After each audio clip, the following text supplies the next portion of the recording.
नमस्कार. मी अशोक मिरगे आणि आपण ऐकत आहात मिरगेंची कविता. काल 29 महानगरपालिकेच्या मतदानाचं काउंटिंग झालं, मतमोजणी झाली. एक एक एक एक एक करून निकाल यायला सुरू झाले आणि काटे की टक्कर म्हणता म्हणता टक्करच राहिली नाही, अशा प्रकारचे कल सगळीकडे दिसून आले. आता याच्यामध्ये कानं आणि डोकं किट्ट झालं ते ऐकून की EVM मध्ये घोळ आहे. आता नवीन एक शोध काढला होता की शाई पुसायली. अरे शाई पुसून डबल मतदान करता येत असतं का रे? तिथं त्याचं ओळखपत्र बघितलं जातं, तिथं त्याचं नाव टाकून त्याची सही घेतल्या जाती, सगळं टॅली होतं. नुसती शाई असती का? मग किती वेडं म्हणून तरी किती बनवावं लोकांना, फेक म्हणून किती सोशल मीडियावर टाकावं, याला काही मर्यादा आहे? आणि संतापाच्या भरामध्ये तुम्ही लोकांना काय काय बोललात याचं काही भान?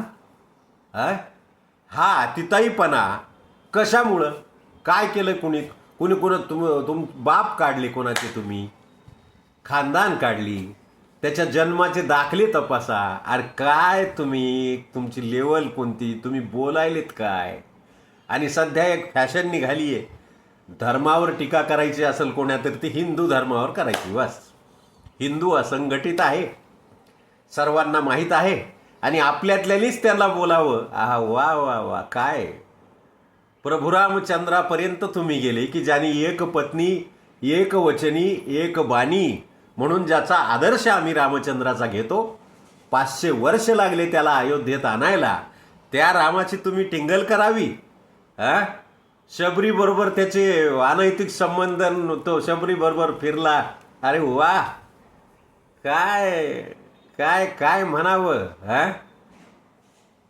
श्रद्धेने आमच्या माता माऊल्या उपवास करतात देवीच्या, अनवाणी चालतात. त्याच्या मागं विज्ञानही आहे की अनवाणी जर चाललं पायानं कधी कधी तर त्याचे ते ॲक्युप्रेशरचे जे पॉईंट आहेत ते दबल्या जातात आणि त्यांना आरोग्य चांगलं राहतं. त्याच्यामुळं टाळी वाजवणं, अनवाणी चालणं, याला वैज्ञानिक कारणं आहेत आणि त्याला अध्यात्माची जोड दिलेली आहे. त्याची तुम्ही टिंगल करावी? आई बसली. मग हे तुम्ही ज्या ज्या वेळेला करता त्या वेळी नियती तुम्हाला वरून बघत असते. प्रत्येकाचं कर्म ही नियती बघत असते आणि म्हणून नियती त्याला कधी माफ करत नाही. साफ झाले हो तुम्ही तुमच्या कर्मानं, महाराष्ट्रातून साफ झाले. आणि ह्यावेळेस काय, मराठी माणूस मराठी माणूस मराठी माणूस. अरे दुसरे काय इंग्लंडमधून आले का? अमेरिकेतून आले का? आफ्रिकेतून आले का? वंशज नव्हते का कोणाचे भारतामध्ये? महाराष्ट्रात कोणी वंशजच नव्हते कोणाचे? मराठीत तुमच्याशिवाय कोणीच नाही. दुसरे जे आहेत तुमच्या विरोधातले ते मराठीच आहेत ना, मराठीच माणसं आहेत ना ते. मग मराठी माणूस धोक्यात आला, मुंबई धोक्यात आली. अहो, तुमची सत्ता धोक्यात आली.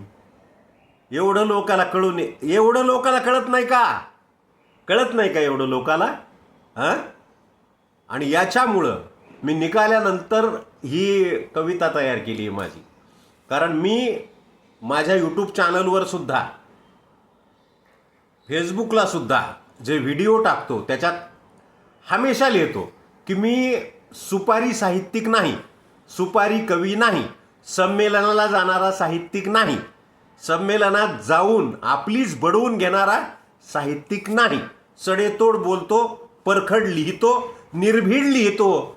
कोणालाही मी लिहिण्याला आणि खरं लिहिण्याला भीत नाही. 8 दिवस मी महाराजावर लिहित होतो. अनेक फोनांचा सामना केला मी. आऱ्यातुऱ्या शब्दांचा वापर. 8 दिवस मी शिक्षकावर लिहित होतो आणि नुसतं लिहित नव्हतो, तो बोलत होतो. त्याचाही सामना केला मी. मी कुठल्याही राजकीय पक्षाचा सदस्य नाही, कुठल्याही राजकारणामध्ये मी भाग घेत नाही. परंतु जे चाललंय त्याच्यावर एक पत्रकार आणि नागरिक म्हणून मला बोलायचा अधिकार आहे. तो घटनेनं दिलेला आहे आणि म्हणून मी त्याच्यावर भाष्य करतोय की काय केलंय तुम्ही. हां, अहो 29 पैकी 25 नगरपालिका जिंकून आणणं तोंडच्या भात पोळ्या नाहीत. हां, आणि म्हणूनच म्हणलं मी, फॅशन झाली आहे सध्या टीका करायची ती फक्त हिंदू धर्मावर आणि टीका करायची ती ब्राह्मणाच्या जातीवर, आहे का नाही. कारण ते ऐकूनही घेत नाहीत आणि नादी लागत नाहीत कोणाच्या. त्यांचं त्यांचं काम, त्यांची त्यांची वाटचाल अगदी योग्य मार्गानं चालू असते. बोला, ज्याला कोणी बोलायचं ते बोला. हां, पण तो करून दाखवायला काही ते सोडत नाहीत. हां, आणि ते लोकमान्य होऊन करून दाखवतात. हां, ह्याच्यामध्ये EVMचे घोळ असते तर बाकीचे कसे आले निवडून मग. हां, मुंबईत तर शेवटपर्यंत काठी टक्कर चालली की आता बहुमत येत आहे की नाही. आणायचंच असतं तर थोडं 10-20 जागा पुन्हा आणल्या असत्या की जास्त घोळ करता आला असता तर. हां, शाही पुसून करता आला असतं तर. काही येडं बनवायले का हो तुम्ही. हां, द्या सोडून. आता झालं सगळं, जे व्हायचं ते झालं. आता तरी स्वतःला बदला, आहे का नाही. आणि म्हणून मी ही आजची कविता आपल्यासमोर सादर करतोय. ज्याला आवडली त्यानं नक्कीच लाईक करा, तशी कमेंट करा, आणि नाही आवडली तर तशी एकदा झणझणीत कमेंट करा, काही हरकत नाही. हां, नाही तर फोन करा एखादा, तुम्ही लईच हे करायले म्हणून, आहे का नाही. ऐकूया माझी कविता. आता मराठी माणसाचं कसं होणार. आता मुंबईत तुटल्या जाणार आहे, गुजरातला जोडणार आहेत. मराठी माणूस एकदमच धोक्यात आला आहे. आता महाराष्ट्रात राहतोच का नाही की. हे असं अवघड आहे ना. आता इथून पुढं आता कसं व्हायचं आता मराठी माणसाचं, आहे का नाही. त्याच्यावर मी थोडं चिंतन केलं, आत्मचिंतन, की यार हे जे झालंय ते चांगलं नाही झालं, हे बरोबर नाही झालं. आता कसं व्हायचं मराठी माणसाचं. आणि तेच शीर्षक दिलंय मी कवितेला, की आता मराठी माणसाचं कसं व्हायचं. मराठी माणसाचा मुद्दा वापरूनही तुमचा पत्ता कट झाला. मराठी माणसाचा मुद्दा ज्यानं वापरला त्याचा पत्ता कट झाला आणि 25 वर्षाच्या साम्राज्याचा शेवटी मुंबईतून शेवट झाला. कुणी आपल्याला म्हणायलेत की आई बसल्याने असं झालंय. लोक म्हणायले बाबा, आमच्या कानावर आलं ते आम्ही कवितेत घेतलं, की कुणी आपल्याला म्हणायलेत की आई बसल्याने असं झालं आणि तुम्ही म्हणायलात की तसं नसून शाई पुसल्याने तसं झालं. आता खरं तुमचं आहे का लोकांचं आहे. लोक म्हणतात त्या बाईच्या भाषणात रामालाही सोडलं नाही. लोक म्हणतात त्या बाईंनी भाषणात रामालाही सोडलं नाही, तरीही तुम्ही त्या बाई बोललेलं वाक्य साधं खोडलं नाही. तुमचं प्रमुख म्हणून त्याचं सफाई देणं काम होतं ना. हां, पण तसंही झालं नाही. लोक म्हणतात त्या बाईंनी भाषणात रामालाही सोडलं नाही, की ज्याचं जर हिंदू धर्माचा तो आदर्श आहे, ते दैवत आहे, आणि त्याला अनैतिक पातळीवर नेऊन बसवणं.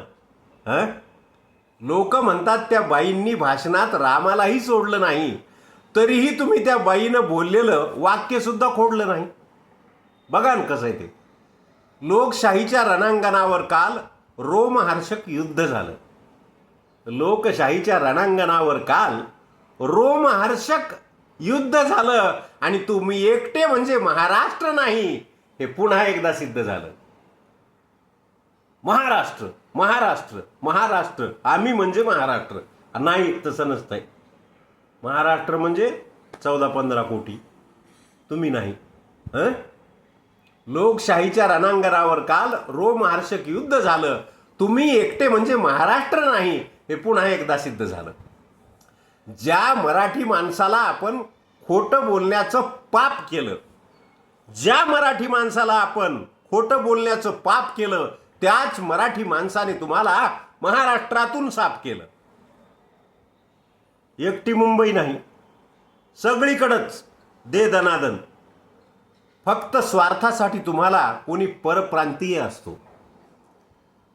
एरवी चालू आहे, सगळं चालतं एरवी, परंतु स्वार्थ आला पुढं की फक्त स्वार्थासाठी तुम्हाला कोणी परप्रांतीय असतो. पण तुम्हाला कुणी सांगावं की मराठी माणूस सुद्धा भारतीय असतो?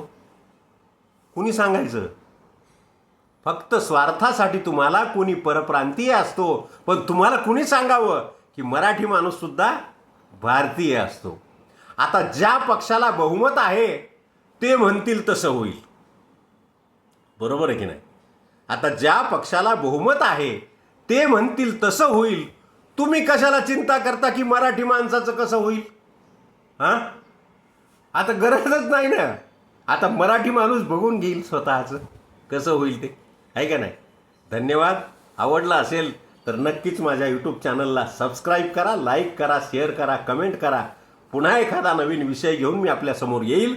तोपर्यंत पुनश्च एकदा सर्वांचे धन्यवाद.